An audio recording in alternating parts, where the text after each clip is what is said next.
Launched in 2006 by the W.K. Kellogg Foundation, Access to Recreation has inspired communities to think differently about how to provide recreation opportunities to include people of all ages and abilities.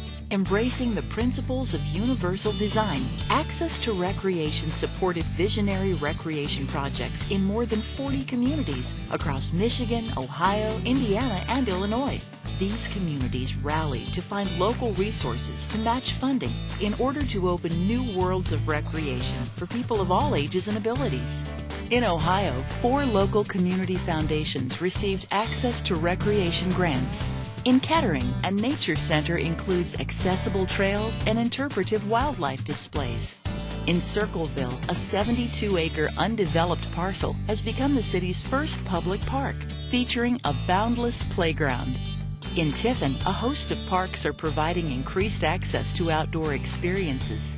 And in Sandusky, an aging city-owned structure would get a new lease on life and become just the beginning for community-wide accessibility. The Washington Park Conservatory was a city-operated greenhouse at risk of falling to the budget axe, even though it supplied plants for the city's award-winning gardens and parks. Through the Access to Recreation grant process and months of meetings and citizen engagement, Sandusky successfully transformed an urban landscape, but more importantly, transformed the way it thought about recreation and what it means to provide access for all.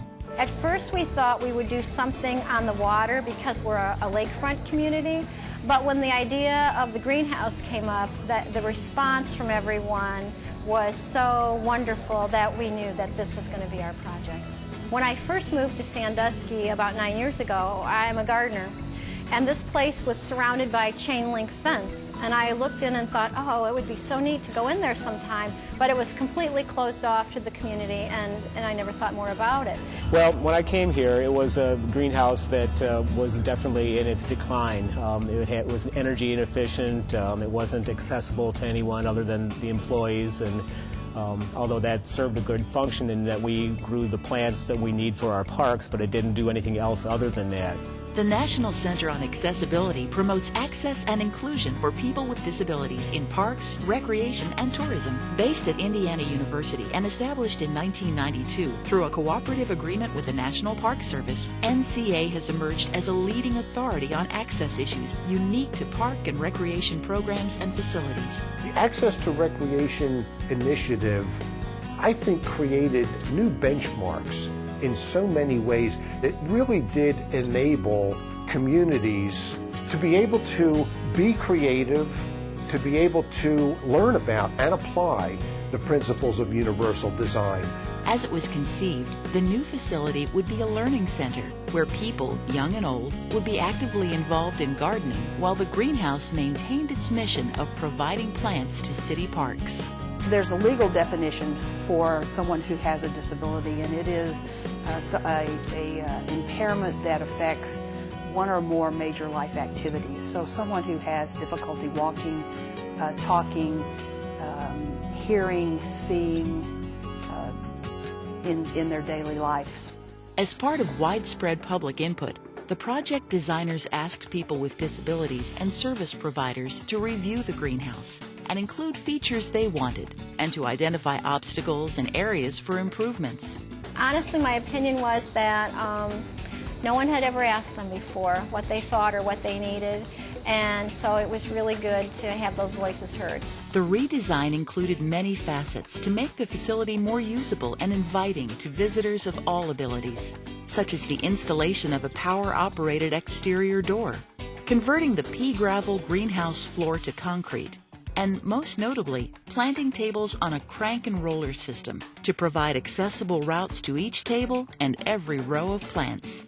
The older aisles we had were, I'm thinking, 24, 26 inches wide, so there was no way, and there was gravel in between them, so there was really no way anybody with any kind of disability could get through there. But now we have the concrete floors and we have trench drains, so there's no standing water to speak of. Well, now if you want to get down a particular aisle, you can use your pinky and turn the crank, and it doesn't matter how much stuff. I mean, they can be loaded with plants, yet they're very easy to move to provide the aisleways that you need.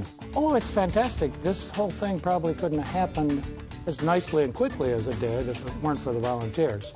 Personally, I've become reacquainted with many longtime friends through the work here, made a lot of new friends.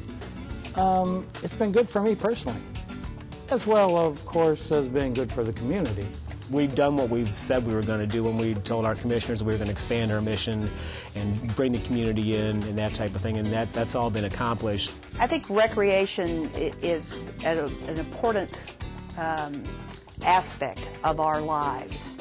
It provides us with those social experiences, whether it's indoor or outdoor. It provides us with quality of life. We really need to be promoting not just recreation alone, but how does recreation work with the other aspects of the community. At the onset of the project, the planning team asked an architectural firm to develop a master plan for the entire Huron Avenue Park space, which includes the greenhouse campus and 3 adjacent parcels of land.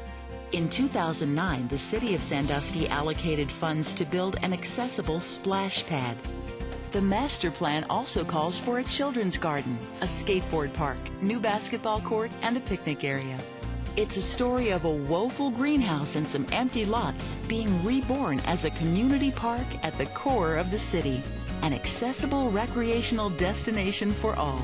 I think there's a number of lessons learned that can be moved forward. One is that we can plan for inclusion of all people in the beginning, and we can move out of what were probably comfort zones that were doing it the way we've always done it, and then thinking of accessibility after the fact.